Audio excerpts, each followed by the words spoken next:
Good morning, everybody. Merry Christmas, by the way. Right now I'm just going to show you how to easily use your own samples in Chordscape. And the first thing you'll do is just load up Chordscape and go to the plain initial preset. Yours might look different because I'm working on some different snapshots. So what this does is loads the first 4 samples in the group list. So you'll hit the wrench, go to group editor, make sure mapping editor is selected as well. Make sure that this selected group's only is orange, and then you'll control click on the first 4 groups, scroll and select all of the samples in those groups, delete them, and as you can see it's only affected those 4 groups. Then all you do is have to drag your samples over this WAV files. I believe, I'm not sure if MP3 files work, but so drag them here and then make sure that the root note is mapped to C3. And I'm going to show you an example using an entire completed track. And it's something that I talked about before, but I never actually demonstrated it. So put the same track. This is a 3-minute long track, I believe, in each instance.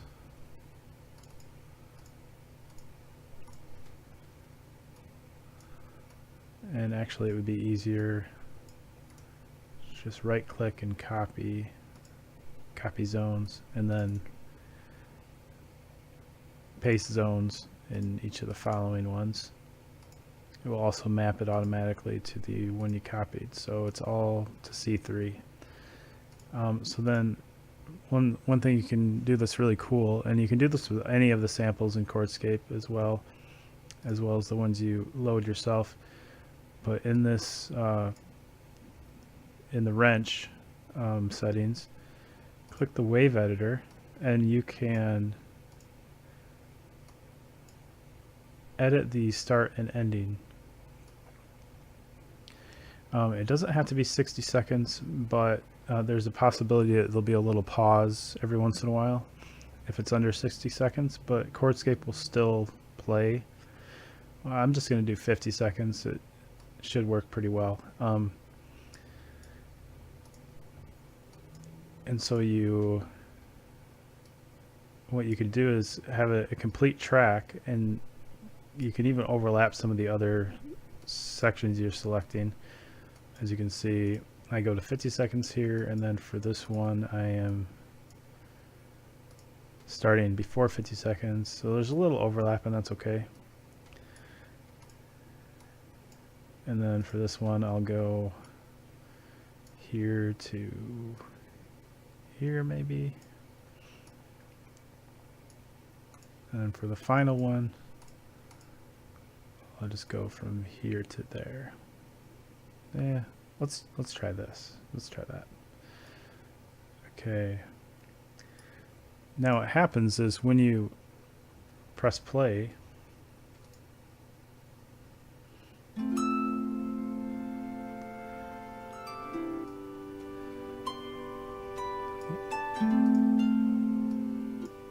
let's make sure that these are unmuted.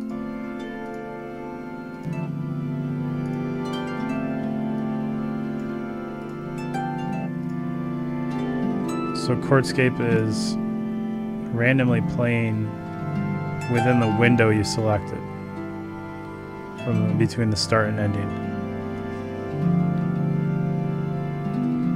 So this is a track that's already done, but if you want to just experiment, maybe try to see what kind of randomness you can get, it's worth an experiment. And then you can do some filtering on it and stuff. Try some weird stuff here. Do a pitch shift.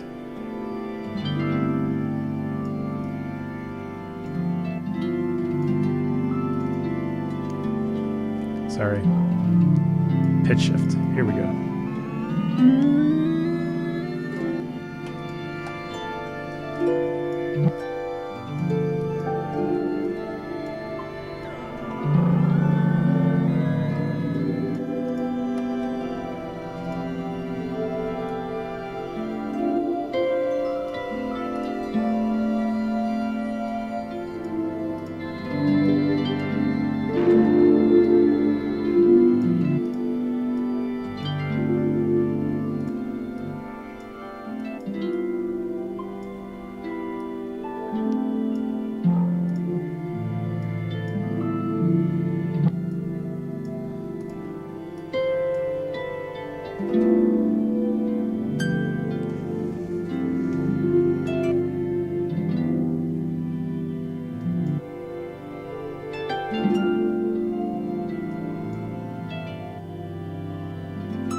So you can do some pretty interesting stuff with a complete track.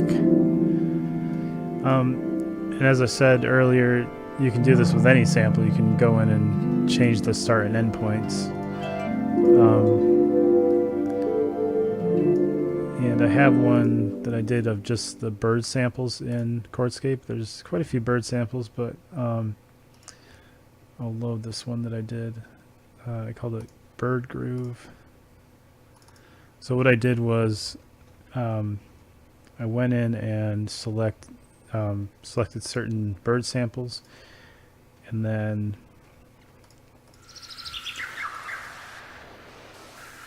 you scroll down and you can see what samples are being activated because they're orange. So then you just go in and you can change the start and end points. So, you know, you can preview a track by clicking on the group and then clicking on the sample and pressing play.